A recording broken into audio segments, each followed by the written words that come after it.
Assalamualaikum warahmatullahi wabarakatuh. Halo semuanya. Kembali lagi bersama saya, Sadwika Najmi Kautsari, di channel SNKpedia. Terima kasih telah klik video ini. Semoga kalian semua diloloskan di tes CPNS tahun ini. Amin. Kali ini kita akan membahas mengenai tes CPNS bagian penalaran analitis, yaitu posisi duduk ya. Karena di tahun lalu soal mengenai posisi duduk ini keluar loh teman-teman. Oke, kita langsung masuk aja ke latihan soalnya ya. Oke, ini adalah soal nomor 1. Kita baca dulu soalnya. Terdapat 5 mahasiswa P, Q, R, S, dan T yang mengikuti suatu seminar. P dan S berasal dari fakultas yang sama, serta S dan T juga berasal dari fakultas yang sama. Jika mahasiswa yang berasal dari fakultas yang sama tidak boleh duduk berdekatan, kemungkinan posisi tempat duduk mereka dalam satu deretan adalah. Oke, nah jadi ini mengenai posisi duduk 5 mahasiswa pada suatu seminar ya, ada P, Q, R, S, T. Nah, kita lihat pilihan A, B, C, D, E ya. Nah, dari sini sebetulnya kita bisa mencoret pilihan jawaban yang salah ya, karena di sini ada clue-nya, yaitu mahasiswa yang berasal dari fakultas yang sama tidak boleh duduk berdekatan ya. Nah, untuk P dan S nih berasal dari fakultas yang sama, berarti tidak boleh duduk berdekatan ya. Untuk pilihan A, ternyata P dan S-nya bersebelahan. Artinya pilihan jawaban A salah ya. Kemudian kita cari lagi, ada nggak P dan S yang berdekatan ya. Kalau yang B, P dan S-nya tidak berdekatan. Nah, tapi untuk mahasiswa S dan T ini juga berasal dari fakultas yang sama, sehingga S dengan T tidak boleh berdekatan ya. Namun di soal B, S dan T bersebelahan, sehingga pilihan jawaban B salah. Kemudian pilihan yang C, kita lihat ada atau tidak PS atau ST, atau bahkan P dengan T ya, karena S dengan T berasal dari fakultas yang sama, maka P dengan T pasti berasal dari fakultas yang sama juga, sehingga tidak boleh bersebelahan PS, ST, dan juga PT ya. Kita lihat pilihan jawaban yang C, PS ada tidak? Oh, ada SP, nah ini tidak boleh, artinya pilihan jawaban C salah ya. Kemudian yang D, ada atau tidak PS, ST, PT, SR, PT, nah ini ada PT ya. Nah ini bersebelahan, tidak boleh, karena berasal dari fakultas yang sama ya. Jawaban D salah juga. Sehingga jawaban yang benar adalah yang E ya. Kita cek dulu ada PS, ST, atau PT yang bersebelahan atau tidak. Ternyata tidak ada. Sehingga jawabannya pasti yang E. Oke, gampang ya. Oke, kita lanjut ke soal nomor 2. Kamel, Lala, Mia, Nina, Oji, Putra, Rian, dan Sigit makan bersama. Mereka duduk pada 4 meja yang menempel secara berderet. Pada setiap meja hanya ada 2 orang yang duduk berhadapan, sedangkan laki-laki dan perempuan tidak boleh duduk bersebelahan. Meja C terletak paling kiri, meja B terletak di antara meja A dan D. Yang ditanyakan adalah, nah jadi kalau kita melihat soal yang panjang seperti ini ya, kita bisa langsung baca ke pertanyaannya, yaitu siswa yang duduk berhadapan di meja B adalah siapa? Oke, nah dari deskripsi ini kita bisa menggambarkan ya. Jadi untuk soal analitis, memang sebaiknya kita menggambarkan dalam bentuk diagram ya, atau tabel, atau dalam bentuk simbol. Di sini dikatakan mereka duduk pada 4 meja yang menempel secara berderet, sehingga kita bisa menggambarkan susunan 4 meja ya. Ini meja pertama, meja kedua, meja ketiga, dan ini meja keempat. Oke, selanjutnya meja C terletak pada paling kiri. Meja C terletak pada paling kiri berarti di sini ya. Kemudian meja B terletak di antara meja A dan D. Artinya meja B di mana? Di sini? Bukan ya. Karena dia harus berada di tengah-tengah antara A dengan D, artinya B terletak di sini. Sehingga di sebelah kirinya adalah A, kemudian di sebelah kanannya adalah D. Nah, sebetulnya A juga bisa di sebelah kanan ya. Bisa juga A-nya di sebelah kanan, D-nya di sebelah kiri. Nanti biasanya ada ketentuan selanjutnya ya, kita lihat dulu aja. Rian ada di meja D yang terletak 2 meja di kanan A. Nah, ini ketentuan selanjutnya nih. Meja D terletak 2 meja di kanan A. Meja D terletak 2 meja di kanan A. Berarti di sebelah kanan ya. Ini 1, ini 2 kan. Posisi yang atas ini sudah betul ya. Oke, kita hapus saja yang bawah. Nah, di sini katanya di meja D itu ada namanya Rian, kita tulis sebagai R ya.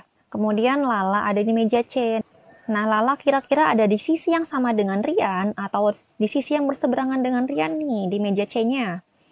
Nah, di sini kan dikatakan bahwa laki-laki dan perempuan tidak boleh duduk bersebelahan, sehingga Lala pasti ada di meja yang berseberangan. Kita tulis sebagai L ya. Oke, yang sudah bisa kita coret saja, Rian sudah, Lala sudah ya. Kemudian kita cek lagi Kamil duduk di kursi kedua sebelah kanan Nina. Nah, kalau soal analitis seperti ini ya, tadi kan yang sudah ketemu clue-nya adalah Rian dengan Lala. Maka kita cari nama yang masih ada hubungannya dengan Rian dan Lala juga ya. Supaya apa? Supaya lebih memudahkan ya. Karena posisi Rian dengan Lala ini sudah diketahui. Sedangkan untuk Kamel dengan Nina ini belum diketahui di sebelah mana ya. Kemudian langsung kita baca di pernyataan nomor 4. Putra duduk berhadapan dengan Lala. Nah, ini bisa langsung kita masukkan. Berarti di seberang Lala ini ada Putra. Kemudian Oji tidak mau duduk di sebelah Rian. Artinya Oji bukan di meja B, melainkan Oji ada di meja A ya. Oke, nah sekarang yang ditanyakan adalah siswa yang duduk berhadapan di meja B adalah siapa? Nih di meja B ada siapa aja nih? Oke, yang Putra, yang bagian laki-laki itu sudah ada, kita temukan Putra, Oji, Rian, ya Sigit belum ada ya. Artinya yang duduk di meja B adalah Sigit ya. Sehingga jawabannya antara B, C, dan D ya. Oke, ini jawabannya sudah mengerucut. Kemudian pernyataan yang tadi belum kita masukkan adalah pernyataan yang nomor 3. Kamil duduk di kursi kedua sebelah kanan Nina. Artinya Nina di sebelah kiri, kemudian diselingi satu, di kanannya ada Kamel ya. Sehingga posisinya pasti di mana nih? Posisinya pasti Ninanya di sini, kemudian di sini ada kosong, dan di sini adalah Kamel ya.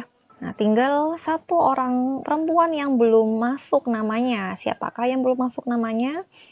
Yang sudah masuk adalah LNK. LNK itu tadi ada Lala, Nina, dan juga Kamel. Sehingga yang belum masuk adalah Mia.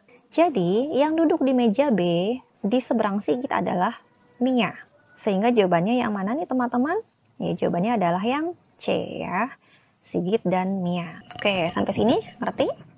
Bisa ya teman-teman ya. Jadi yang penting kita buat diagramnya terlebih dahulu, itu pasti akan lebih memudahkan kita ya.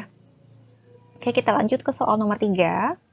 Pahami teks berikut untuk menjawab soal nomor 3 dan nomor 4 ya.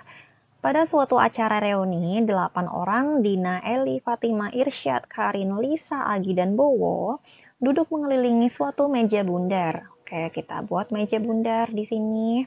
Karin duduk berseberangan dengan Dina. Karin sebagai K, kemudian Dina kita tulis sebagai D. Nah, ini boleh kita coret yang udah ya, supaya nggak pusing. Nah, karena di meja bundar ini ada 8 orang, maka kita bagi saja lingkaran ini menjadi 8 bagian ya. Oke, ini berseberangan Karin dengan Dina, kemudian di sini ya. Kemudian kita bagi lagi. Oke, ini sudah menjadi 8 bagian ya, supaya posisinya lebih rapi gitu. Nah, pernyataan mana yang sebaiknya kita baca selanjutnya ya? Pernyataan yang kita baca teliti selanjutnya adalah yang masih berhubungan dengan Karin dan Dina ya, supaya lebih memudahkan. Karena kita sudah mengetahui posisi Karin dengan Dina di sebelah mana ya. Untuk posisi Lisa, Bowo, Fatimah kan kita belum tahu ya. Kemudian Irsyad, Fatimah juga belum tahu. Nah, nomor 4 kita cek Bowo duduk 2 kursi terpisah dari Dina. Nah, ini udah ada Dinanya nih. Artinya bisa kita langsung plotkan Bowonya ini ada di sebelah mana ya. Dina di sebelah sini, sedangkan Bowo duduk 2 kursi terpisah. Berarti ini selang 2, sedangkan di sini adalah Bowo ya. Oke, nah baru bisa kita coret Bowo dan Dinanya. Oke, kemudian kita cari yang ada kata-kata Bowo ya. Yang ada kata-kata Bowo itu adalah pernyataan nomor 2. Lisa duduk di antara Bowo dan Fatimah. Artinya, Lisa di tengah-tengah antara Bowo dan Fatimah. Oke, ini. Nah, jadi gampang kan ya? Lisa coret, Fatimah coret ya. Kemudian Irsyad dan Fatimah duduk tepat berhadapan. Jika Fatimah di sebelah sini, maka Irsyad ada di seberangnya ya. Di sini ada Irsyad. Oke, nah ini udah semua nih dari 4 pernyataan ini. Nah, sekarang soal nomor 3 adalah Bila Lisa dipisahkan 2 kursi dengan Ellie. Lisa dipisahkan 2 kursi dengan Ellie, artinya kalau 2 kursi, kalau ke atas itu sudah ada Irsyad ya. Sedangkan kalau ke bawah, nah di sini masih belum kita ketahui ya, artinya di sini adalah sebagai Ellie ya. Pernyataan di bawah ini yang benar adalah, oke, yang belum namanya siapa nih yang kira-kira? Yang sudah ada IKBL, I Irsyad, Karin, Bowo, Lisa ya, kemudian FDE, Fatimah, Dina, Eli. Yang belum adalah Agi, berarti Agi di sini ya, Agi. Kita cek yang A. Lisa dan Agi dipisahkan oleh 2 kursi. Lisa dan Agi, salah ya, bukan 2 kursi tapi berhadapan. Kemudian yang B, Lisa dan Dina duduk berseberangan. Salah. Kemudian yang C, Eli dan Bowo duduk berhadapan. Eli dengan Bowo duduk berhadapan, ternyata benar ya. Jawaban yang C itu betul, jadi jawabannya adalah yang C. Nah, kita boleh cek yang D dan E untuk lebih memastikan lagi. Fatimah duduk di sebelah Karin, Karin salah ya. Kemudian Agi duduk di dekat Bowo, Agi dengan Bowo, ternyata dia berjauhan, salah. Jadi jawabannya ternyata sudah betul yang C. Ya. Gimana teman-teman, bisa nggak? Ya pasti bisa ya. Karena ini kita sudah membuat diagramnya, nah pasti teman-teman akan lebih mudah memahami. Oke, kita lanjut ke pertanyaan yang nomor 4. Bila Lisa dan Agi duduk berseberangan, Lisa dan Agi duduk berseberangan. Oke, ini sudah sesuai ya. Pernyataan di bawah ini yang benar adalah A. Karin duduk berhadapan dengan Eli. Karin dengan Eli apakah berhadapan? Ternyata tidak ya. Yang berhadapan adalah Karin dan Dina. Kemudian yang B, Karin duduk di sebelah Lisa. Karin duduk di sebelah Lisa, ternyata tidak. Jawabannya salah. Kemudian yang C, Fatimah duduk di sebelah Eli. Fatimah duduk di sebelah Eli, ternyata tidak tepat di sebelahnya. Jadi masih salah. Yang D, Agi duduk di antara Irsyad dan Eli. Agi duduk di antara Irsyad dan Eli. Ternyata betul ya, di antara Irsyad dan Eli. Jadi jawabannya adalah yang D ya. Untuk yang E, Eli duduk di antara Dina dan Fatimah. Eli duduk di antara Dina dan Fatimah. Salah ya. Oke, ternyata jawabannya sudah pasti yang D. Oke, gampang kan ya teman-teman? Oke, sangat gampang sekali. Jadi untuk soal analitis ini, kuncinya adalah kita mengerjakannya dengan tenang ya. Tidak tergesa-gesa dan juga tidak panik. Oke, sekian saja video saya kali ini. Terima kasih telah menonton. Saksikan video mengenai penalaran analitis posisi duduk selanjutnya. Semoga teman-teman semua diloloskan tes CPNS tahun ini. Jangan lupa like dan juga subscribe ya. Terima kasih. Wassalamualaikum warahmatullahi wabarakatuh.